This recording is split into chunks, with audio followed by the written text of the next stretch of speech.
President Mayfield, please come on stage to take your oath of office.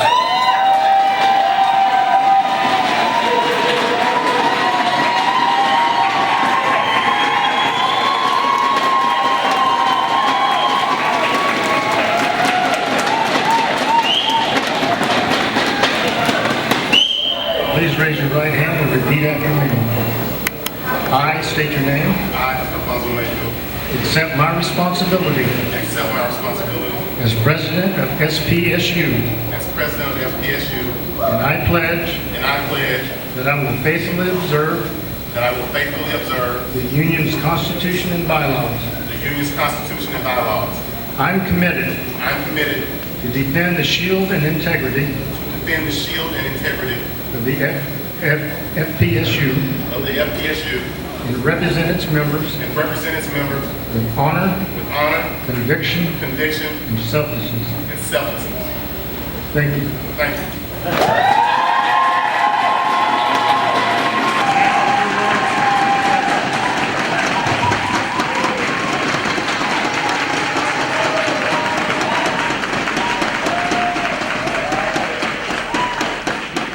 So I have three confessions. The first one is that these lights are bright as I don't know what, and I can't see none of y'all. So if it appears that I'm looking in your direction, trust me, I am not, because I am blind. The second thing is, most people don't know this, but some people do. I hate giving speeches.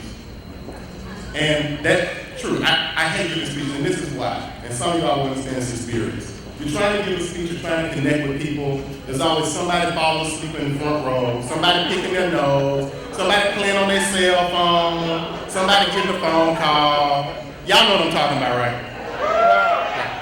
Now, I was talking to my wife the other day, though, Alexis, and Alexis said, well, Delon, that's what I'm doing. She said, Delon, why are you trying to give a speech? She said, I ain't in Spanish. I said, well, of course it's Spanish. She said, well, you don't give a speech in Spanish, you just talk in Spanish.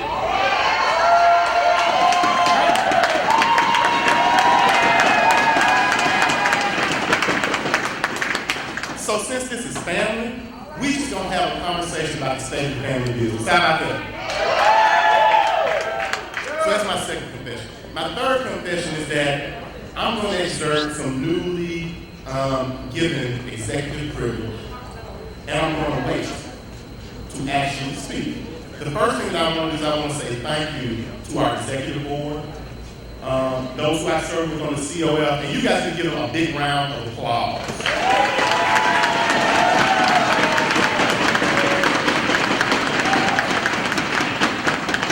Because trust me, they give me hell day in and day out, making sure that y'all interests are represented on a constant basis.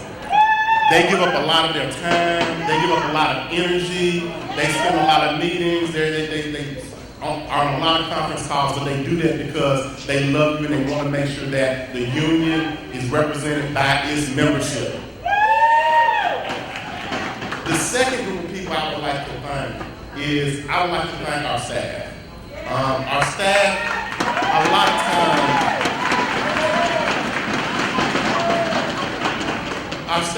times, they go faceless, they put in long hours, they put thousands of miles on a car a year, and they do it because they believe in the mission and the vision of our union, and they love you. So I just want to take a second and thank you for your dedication.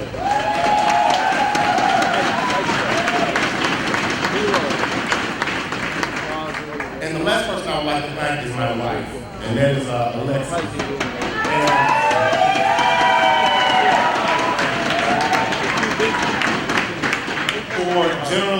For some reason, marrying me and for putting up with me, being gone all the time. But also to my my baby, Eden, who's not even here yet. So if I run off the stage, you understand why, because she's due to give birth any moment or any day now.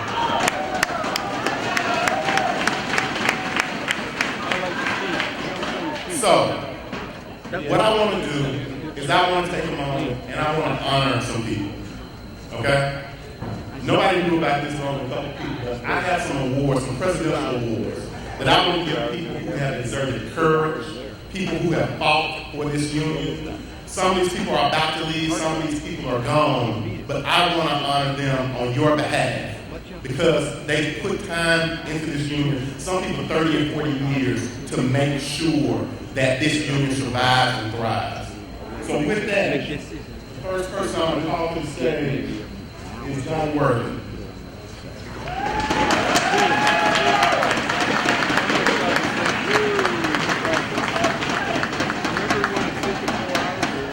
So Johnny's not here. Now see, if you see Johnny, you tell him that I told him to be here for a reason. He ain't here.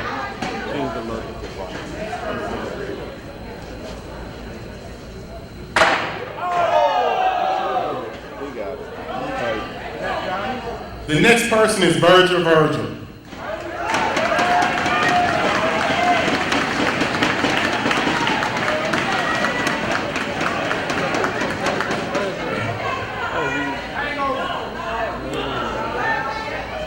You okay? Yeah. The next person is Elizabeth Godfrey.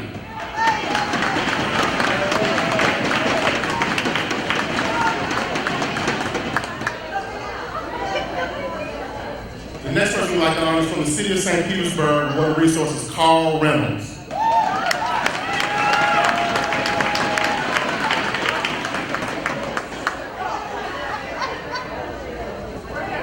The next person, also from the city of St. Petersburg, from sanitation, Brandy Johnson.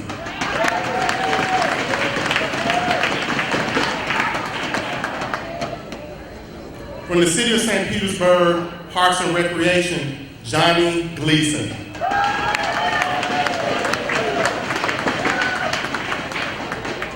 Now I know this person is here, but we're gonna put it to the side. But this is for Catherine Harrell from Pinellas County School District.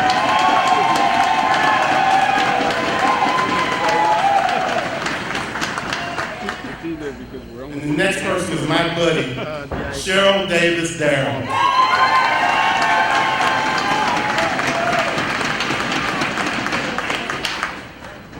From Jacksonville, we're honoring Lynette Gibbs.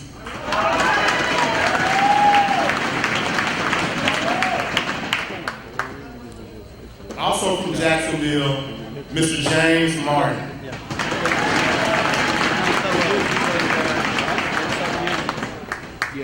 From Lake County, one of our outgoing board members, Mr. John McGibbon.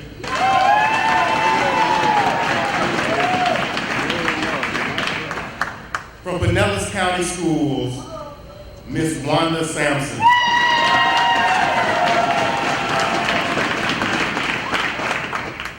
And someone who is very close to my heart, who is a very nice, sweet person, but is tough as some 10-year-old nails, Miss Sherry Colgan.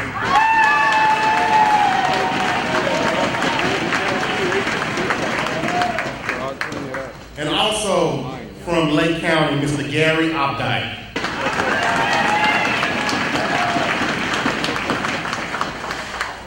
And one of our leaders from the city of Boynton Beach who just retired, Mr. Michael Osborne.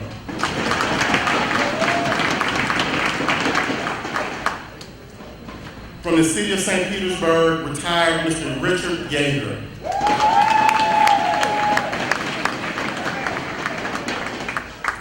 From Pinellas Head Start, Ms. Martha Mateen.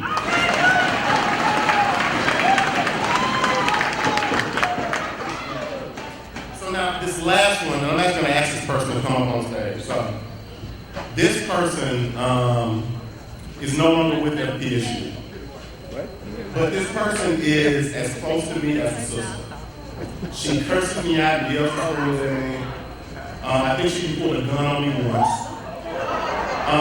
And there is no logical reason that we should even be friends, because we both come from very segregated backgrounds in the rural South.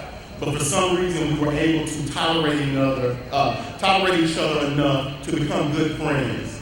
And I just want you to stand up, and that's Miss Mary Solomon.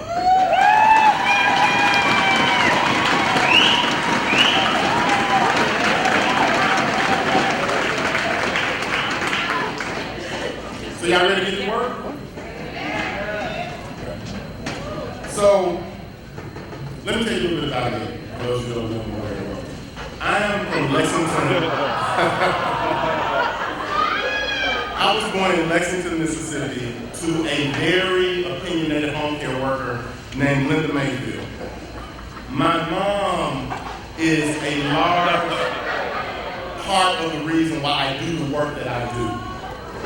My mom used to work 10 to 15 hours a day for 30 years as a home care worker because she said to me, she never complained about it. She said, I'm doing this because I want to give you the chance to have something I didn't have. I want you to go to college. And I always appreciated that. But with that, she also told me, she said, I want you to know something. She said, yeah, I work a lot of hours. Yeah, we don't have a lot of money. But I want you to know this, and I want you to remember this, and never let anybody take this away from you. You are as smart. You are as good. You are as handsome. You are as brave. You are as bad as anybody out there. Regardless of what color they are, how much money they got, what part of the world they are, it doesn't matter. And that has been pervasive in my life. And as I was thinking about what to talk to you guys about, I was thinking about the fact that the reason why a lot of you are in this room is for a very similar reason. We want to make sure that the people who we care about have a better life. We're blessed in Florida, more so than some of our brothers in the Southwest, because in Florida, you actually have the right to collectively bargain. And that's something that we take for granted a lot. But many other parts of the country, they can't. And collective bargaining is important. It's the reason why we have set wages and benefits and a lot of things. But it was a tactic that was created, a tool that was created at a moment in time to give workers a vehicle. But like any tool, like any tactic, over time you have to modernize the vehicle that you use. We can't do the same things that we have always done the same way and expect things to get better. Not when the political realities of the world are changing, not when the economic realities of the world are changing, and not when the job market realities of the world are changing. How many of you people know that by 2040, over 50% of the workforce will be part-time? How many of you know that the city of Boca, they have 500 part-time employees? Oh, good. And it's rising all across the board.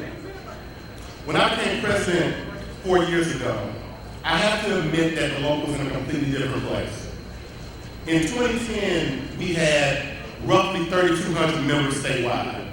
Today, we have around 5,000.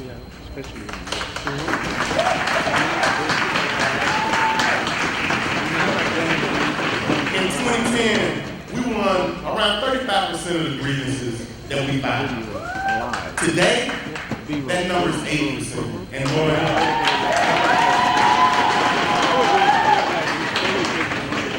In 2010, we represented some of the non-instructional employees in Palm County School District. Now we represent them all.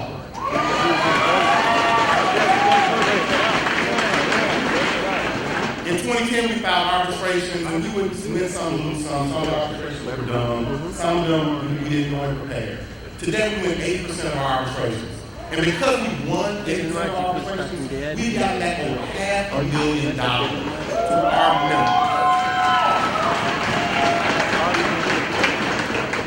Rob will attest to this. In 2010, I didn't get the mayor of St. Petersburg to call me on the phone when I was on fire. Today, he calls Robin, and she calls him on the cell phone to get advice from her.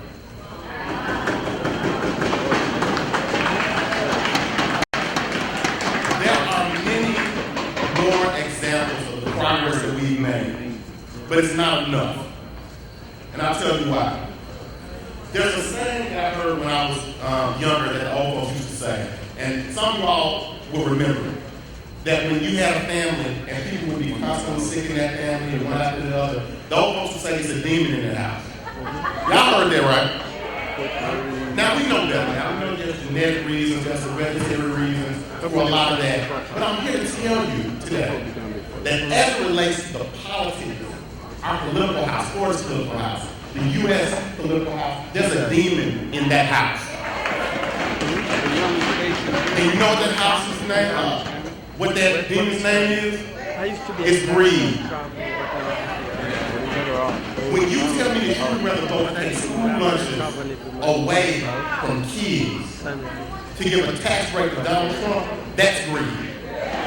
When you would rather take health care away from the elderly, the sick, the mentally ill, just so that somebody else can save a couple $100,000 and they're already a billionaire, that is greed. When you tell me that you want to take education, and you want to take health care, and you want to privatize that so that somebody can make a profit and services can go down, that is greed. But the question is, what can we do? Now, we should come together in venues like this, and we do. But the question is, what do we say to the other 5,000 members of FPSU when they invariably come to you all, and you guys go back into the shop and say, so, you went to the convention, what happened? Now, what some of y'all gonna say is, you should have been there. You know you're gonna say that. I know some of y'all. Y'all gonna say that.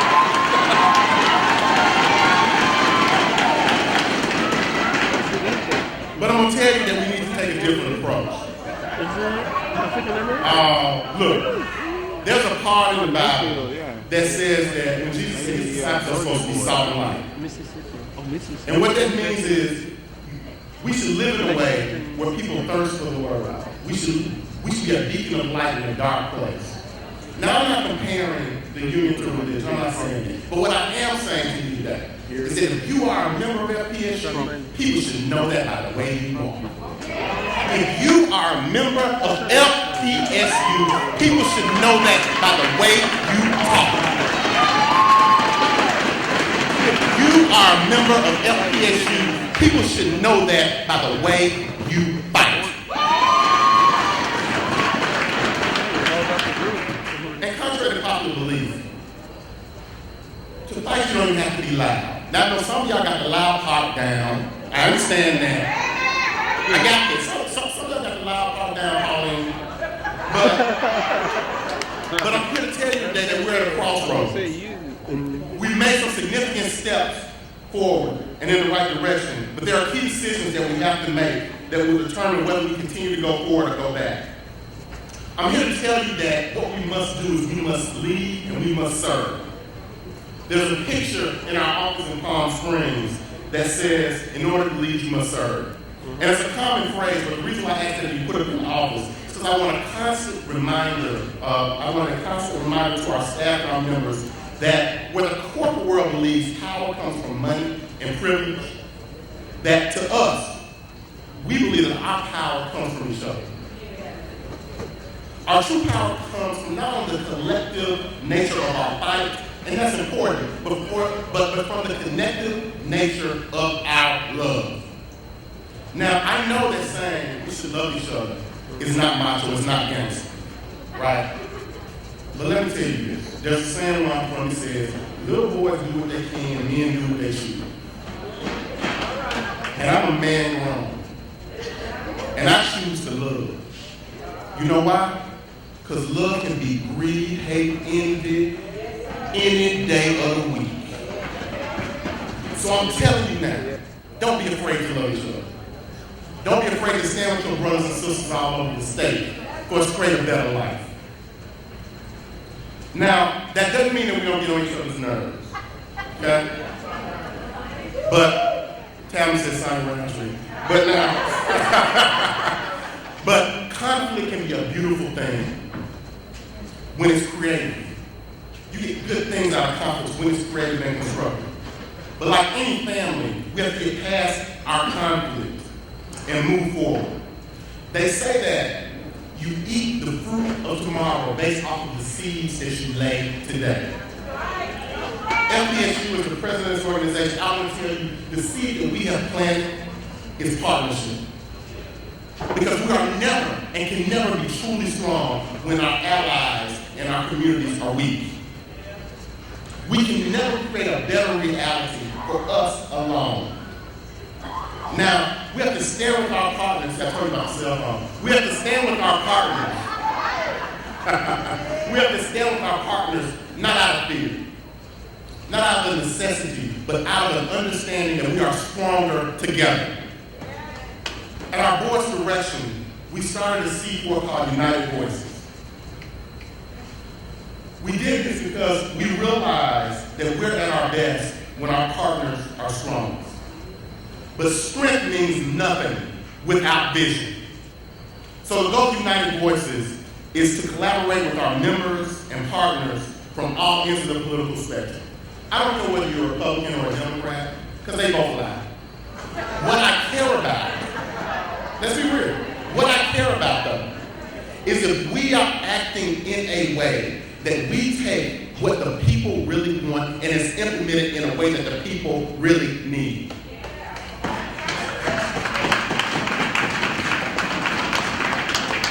Senator Clemens, who spoke early and did the wobble, was a great example of that. He's a man of the people and has been a proud supporter of ours for years. That's why we have to support him. But I'm here to tell you, and I hear this all the time. People say, Alphonso, you got big dreams. You know, man, you thinking big, but we just a small local, man. We ain't got nobody. It's just us. We ain't got no leaders. We ain't got no staff. You know, man, we just do what we can, you know. But let me tell you, one man with a vision and the strength and conviction to follow it through and change the world.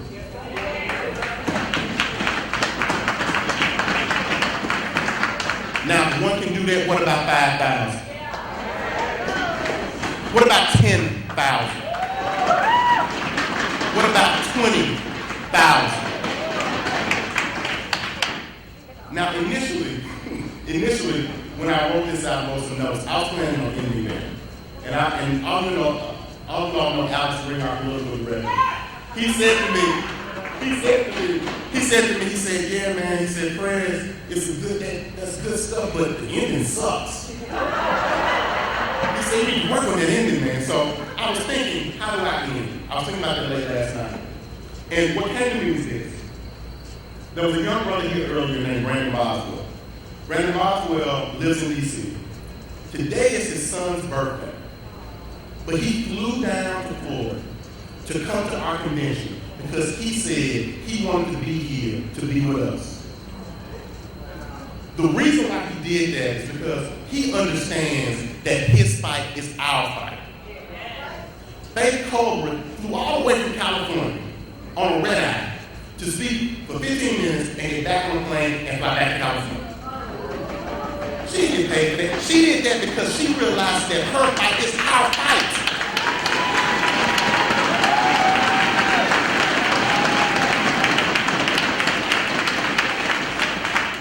I've known Brandon Davis for years.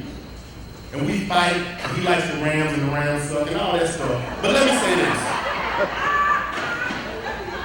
Brandon is here today. And the reason why I love Brandon and stand with him is because he realizes that our fight is his fight and his fight is our fight. Chuck Ridley is my brother. I support Chuck in whatever he does. I don't even know half the stuff he talks about when I go to the council meetings, but I support him because his fight is our fight.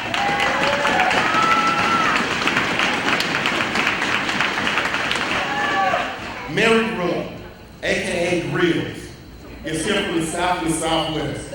She's here because our fight is her fight. So I say this to you today. When you leave here, make a choice. This means nothing for us to come together and forget everything that we heard as soon as we leave out the room.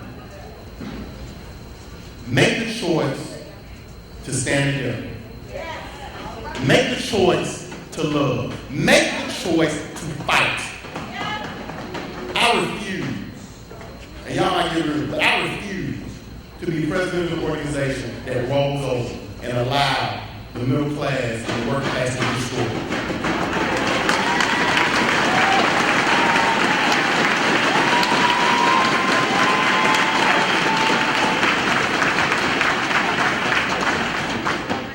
So guys, let's get to work.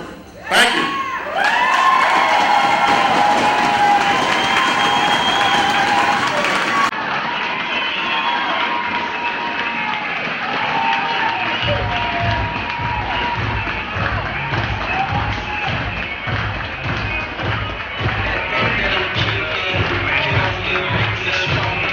That America cannot live with a free country till all of the people enjoy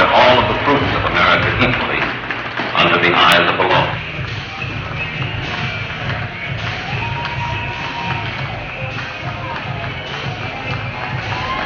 As your eyes come open and you develop a little more maturity, you're able to see and think for yourself.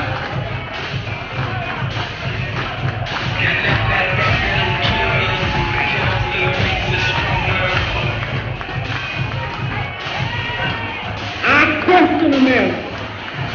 If this America, the land of the free and the home of the brave, where we have to sleep with our telephones out for the hook, because our lives be threatened daily, because we want to live as decent human beings in America.